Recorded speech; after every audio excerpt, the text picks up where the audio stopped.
तो today's session session नहीं कह लो एक्चुअली। मैं तुम लोगों से हमेशा कहता हूँ ना कि तुम लोग कमेंट बॉक्स में कमेंट डालना और जो भी कमेंट सबसे टॉप रेटेड होगा उस पर वीडियो बनाऊंगा। तो जो मेरा पिछला वीडियो था उस पर एक कमेंट आया एक बच्चे का कि sir do let us know how to be financially independent while studying. कैसे हम लोग पैसे कमा सकते हैं या फिर पैसे से आज़ाद हो सकते हैं, माता पिता पे एक बोझ ना बने कि हमारी पढ़ाई का टेंशन उनको हो। और ये बहुत ही जेन्युइन सा प्रॉब्लम भी है, बहुत सारे बच्चों का ये प्रॉब्लम है जहाँ पे बच्चे इस बात के टेंशन में रहते हैं कि उनके माता पिता के पास इतने पैसे नहीं हैं, फिर वो पढ़ाई कैसे करेंगे। और अभी के टाइम पे तो आईआईटी की फीस भी इतनी ज़्यादा है कि बहुत सारे बच्चे उसी को लेकर चिंतित रहते हैं कि सर हमें तो लोन नहीं मिल पाएगा एंड सो ऑन थिंग्स।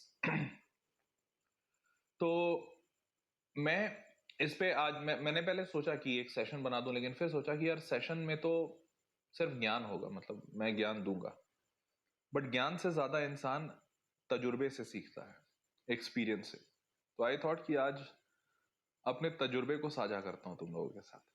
कुछ नया टाइप का सोचा हूँ, नया टाइप का इन द सेंस कि आज सोचा कि हर रोज तो मैं बोर्ड पे पढ़ाता हूँ, आज बोर्ड पे ना पढ़ा के बातें करते हैं, एक्सपीरियंस बताते हैं।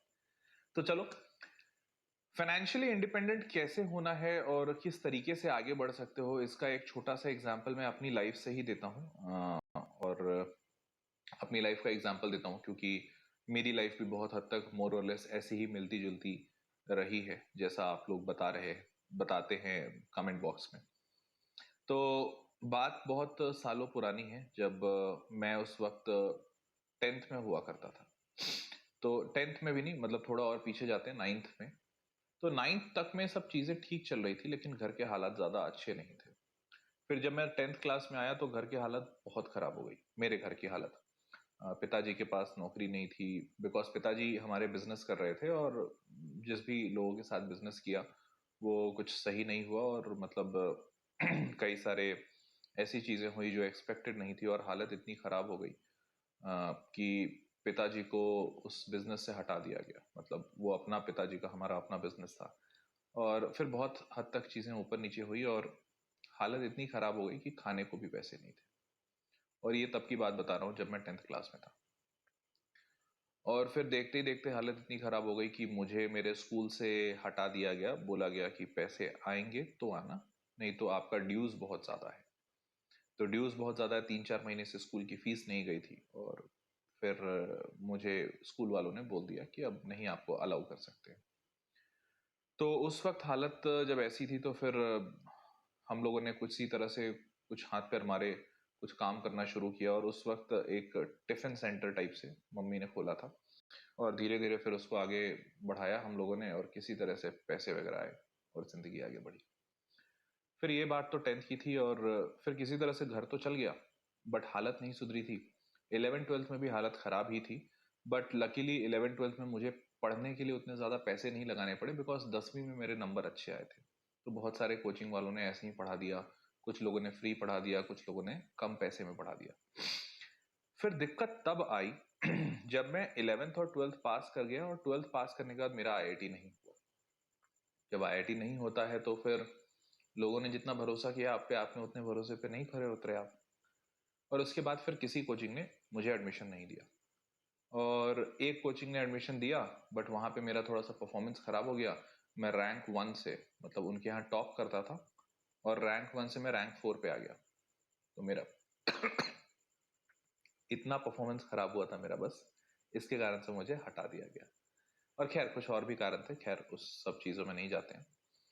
तो 12th मेरा पूरा ऐसा बीता जहाँ पे मैं कोई कोचिंग, फॉर्मल कोचिंग में नहीं जा पाया, और पूरी तरह से पूरा 1 साल मैंने ड्रॉप लिया था, ये सोच के कि मैं अच्छी कोचिंग में जाऊंगा, अच्छे से पढ़ाई करूंगा और इस बार आईआईटी निकालूंगा। बट पूरे साल आईआईटी, मतलब कोई कोचिंग जा नहीं पाया, खुद से पढ़ाई वढ़ाई की, जितना हो पाया ठीक ठाक हुआ, आईआईटी नहीं निकल पाया। पर आईआईटी जब नहीं निकल पाया तो उसके बाद भी मुश्किलें खत्म नहीं हुई थी। जब मैं 12th अपना खत्म कर दिया तो उसके बाद भी मुश्किलें खत्म नहीं हुई।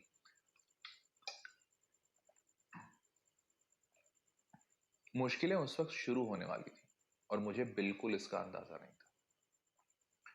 पहली मुश्किल तब हुई जब मुझे कॉलेज जाने के लिए भी मेरे पास पैसे नहीं थे, और मैंने कभी ये सोचा नहीं था। मुझे तो ये लगा था कि यार जद्दोजहद है घर में, और किसी तरह से मैनेज हो जाएगा, और जब कॉलेज का टाइम आएगा तब तक पिताजी कुछ मैनेज कर लेंगे या कुछ पैसे कहीं से आ जाएंगे। बट जब मेरे कॉलेज के एडमिशन की बात शुरू हुई और जब पता चला कि भाई कहाँ कैसे कितने पैसे देने हैं, तो उस वक्त महज सिर्फ 25-30 हज़ार रुपये चाहिए थे। बट उतने पैसे भी नहीं थे मेरे पास। 2-3 लाख रुपए तो छोड़ दो, अगर आईआईटी वगैरह में हो जाता तो पता नहीं कैसे होता, मतलब मैं तो जा ही नहीं पाता। फिर किसी तरह से पिताजी ने फिर से मैनेज किया, लोगों से उधार मांगे, पैसे आए किसी तरह से। तो पिताजी के पास 40,000 रुपीज आए थे, और बहुत टाइम से घर का किराया भी नहीं गया था। तो पिताजी ने किसी तरह से किराया दिया और मुझे 30,000 रुपये दिए कि बेटा इससे अपने कॉलेज का एडमिशन करा लो। तो मैं एक कॉलेज में गया, बीआईटी जिससे मैं पढ़ा, भिलाई इंस्टीट्यूट ऑफ टेक्नोलॉजी, और वहाँ पे जाके पैसे मैंने दे दिए और एडमिशन ले लिया। और जैसे ही मैंने वहाँ एडमिशन लिया तब मुझे पता चला, मेरे घर पे लेटर आया that you have been selected for NIT. अब नेशनल इंस्टीट्यूट ऑफ टेक्नोलॉजी में मैं सेलेक्ट हो गया था, और मैं एक प्राइवेट कॉलेज में जाके एडमिशन ले चुका था। अब उस एनआईटी में एडमिशन लेने के लिए, सीट कंफर्म करने के लिए मेरे को 35,000 रुपीज चाहिए थे, और वो पैसे मेरे पास नहीं थे। तो मैंने मम्मी को बताया, उस वक्त माँ थी घर में और रोटी बना रही थी, मुझे आज भी वो वाकया बिल्कुल अच्छे से याद है। माँ रोटी बना रही थी और मैंने बोला, मम्मी पता है एक अच्छी बात है। तो मम्मी बोली, क्या बात है? तो मैंने बोला, माँ मेरा सिलेक्शन हो गया एनआईटी में।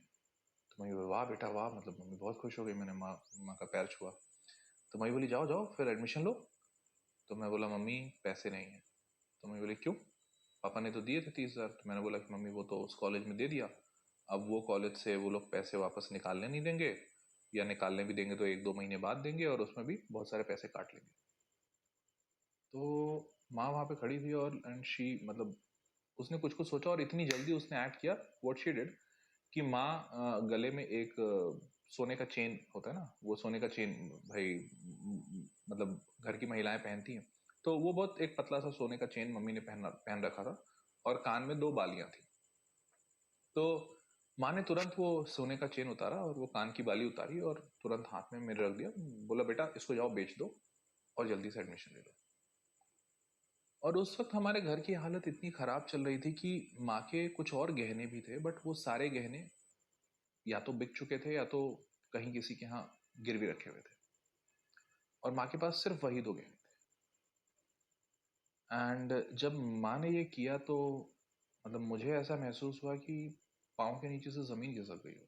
मुझे ऐसा लग रहा था कि मेरे आंखों के सामने मेरी माँ, और मैं बेटा हूँ, जबकि अपने आप को मतलब नकारा बेटा नहीं मानता था मैं, तो मेरे आंखों के सामने मेरी माँ पूरी तरह से कोरी हो चुकी है। और जो 2 गहने उसके पास बचे थे, बिकॉज मेरी माँ को भी गहने का बहुत शौक था, हर औरत को होता है, तो she gave it to me and she said कि जाओ इसको बेच दो और अपना एडमिशन ले लो।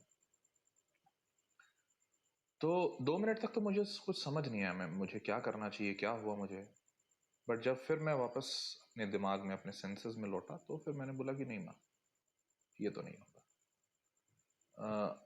मैंने माँ को बोला कि माँ, पता है, पढ़ने के लिए मेरे पास पैसे हो ना हो, एक बात की गारंटी देता हूँ कि तेरा बेटा हर आईआईटीएन और हर एनआईटीएन से बहुत ऊपर जाएगा। और ये बात मैंने अपनी माँ को कही। मैंने बोला कि मम्मी तुम चिंता नहीं करो, ये गहने वहने बेच के तेरा बेटा कभी नहीं पढ़ेगा, और तेरे गहने मैं बेच दूं अपनी पढ़ाई के लिए, ऐसा कभी नहीं होगा, तो ये तुम अपने पास रखो। एंड देन शी, मतलब मम्मी ने समझाना शुरू किया, अरे ये सब कुछ नहीं होता, तुम अच्छा पढ़ जाओगे, बहुत कुछ हो जाएगा मेरे लिए, तुम बहुत गहने खरीद दोगे मेरे लिए, ये सब कुछ नहीं होता। बट मुझे अंदर ही अंदर पता था, बिकॉज मेरी माम हमेशा मुझे बताती थी कि वो जो माला था, जो एक माला माँ ने पहन पहन रखा था, जो उसने बचाया था, वो एक्चुअली मेरी नानी की थी।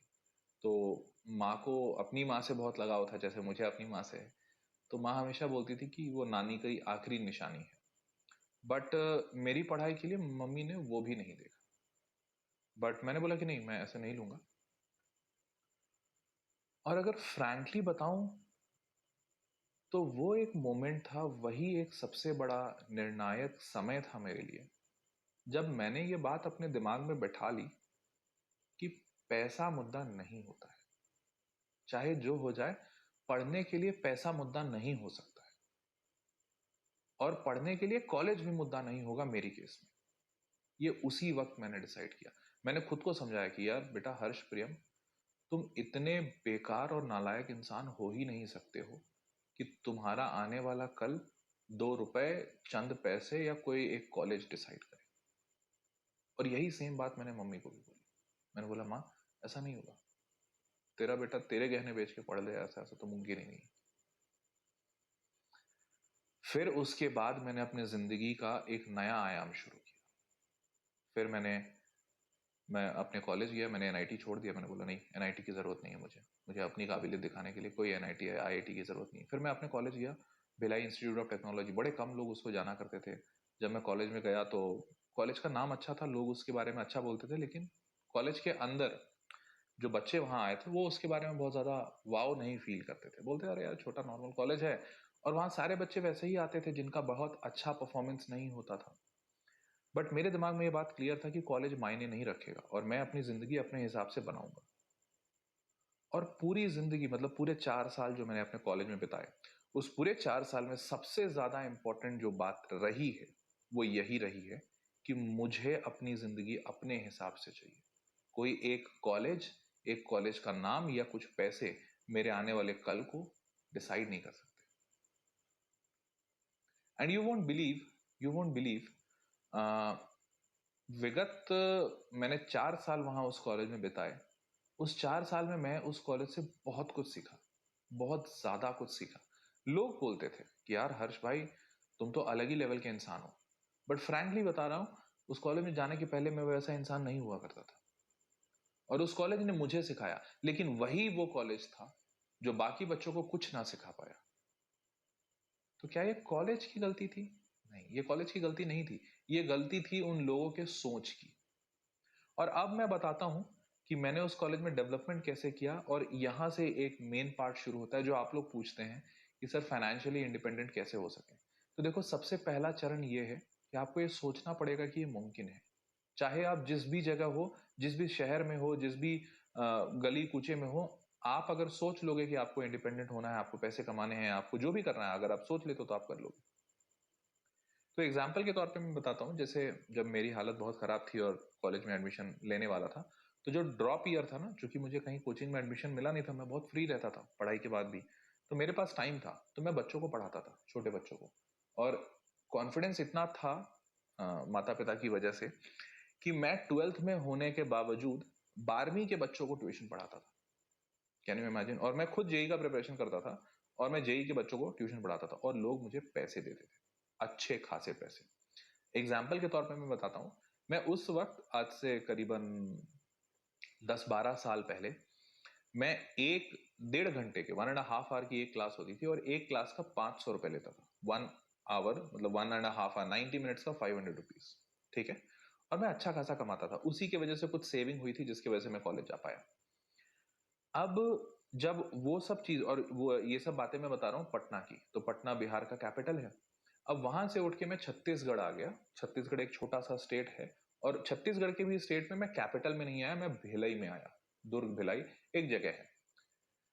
वहां पे आलम यह था कि लोग वहां ट्यूशन पढ़ाने के लिए टीचर्स को 500 रुपए महीने का देते थे, जिसमें वो टीचर 25 दिन पढ़ाता था।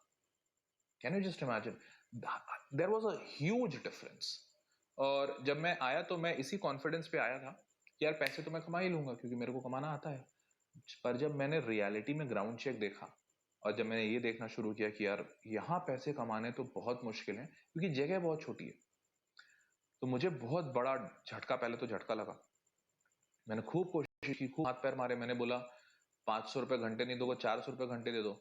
लोगों ने बोला 500 रुपए, 400 रुपए घंटे, क्या बता रहे हो सर, घंटा उंटा यहाँ नहीं चलता, पूरे महीने का 500 रुपए देंगे।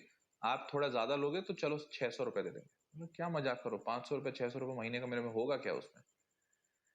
तो खैर, बहुत कोशिशों के बाद एक अच्छी ट्यूशन मिली और मैंने अपने कमाई का जरिया उस ट्यूशन से ही निकाला। और फ्रैंकली बता रहा हूँ, हर रोज ये सोचता था कॉलेज से आने के बाद कि वापस घर चलता हूँ, नहीं हो पाएगा, कैसे पढ़ाई करूंगा। खाने तक को पैसे नहीं थे मेरे पास। क्योंकि मैं जब कॉलेज गया था तो कुछ ही पैसे थे। पिताजी ने 30,000 दिया था, उसमें से 27,000 रुपए, 27,000 के आसपास कॉलेज में रह गए थे। 2-3 हजार रुपए मेरे पास बचे थे, और 2-3 हजार, कुछ 3-4-5 हजार रुपए मैंने अपने लिए बचाया था। तो कितने दिन जीता उससे। और हर रोज मैं रात को थोड़ा टूट जाता था, मुझे ऐसा महसूस होता था, मैं रोने लगता था, मुझे ऐसा लगता था कि यार लगता नहीं है कि मैं पढ़ पाऊंगा, मेरे भाग्य में पढ़ना लिखा नहीं है। पर उस वक्त मुझे मेरी माँ की बात हमेशा एक याद आती थी। मेरी माँ एक बहुत प्यारी सी बात कहती थी।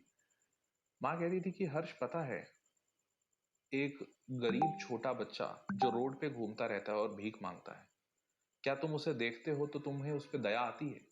मैं बोला हाँ आती है। माँ ने पूछा कि क्या तुम कभी ऐसा सोचते हो कि उस बच्चे को गोद में उठा लें और घर ले के चलें और उसको अडॉप्ट कर लें? मैंने बोला नहीं, ऐसा तो कभी नहीं सोचता। तो माँ ने बोला ये फैक्ट है, ये रियलिटी है दुनिया की।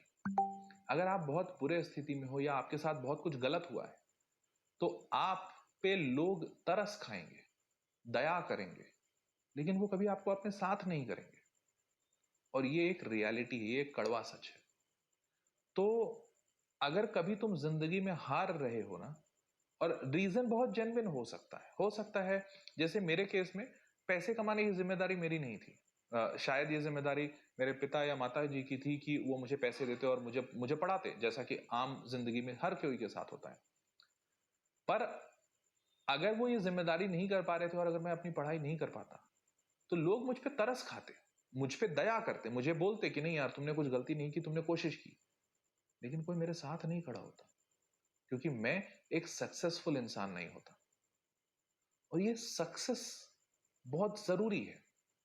तो इसीलिए, और जब भी मैं टूटता था रात को, जब मैं बैठ के रोता था, मुझे लगता था कि यार कुछ हो नहीं पाएगा, तो मैं यही बात सोचता था माँ की। मुझे ऐसा लगता था कि नहीं यार, अगर मैं वापस चला गया ना घर, तो मम्मी पापा कभी कुछ नहीं बोलेंगे, वो मेरे साथ खड़े रहेंगे, मेरी सहानुभूति मुझे देंगे। उन्हें खुद को बड़ा बुरा महसूस होगा कि वो अपने बच्चों को पढ़ा ना सके, लेकिन दुनिया वालों के लिए कोई मायने नहीं रहता।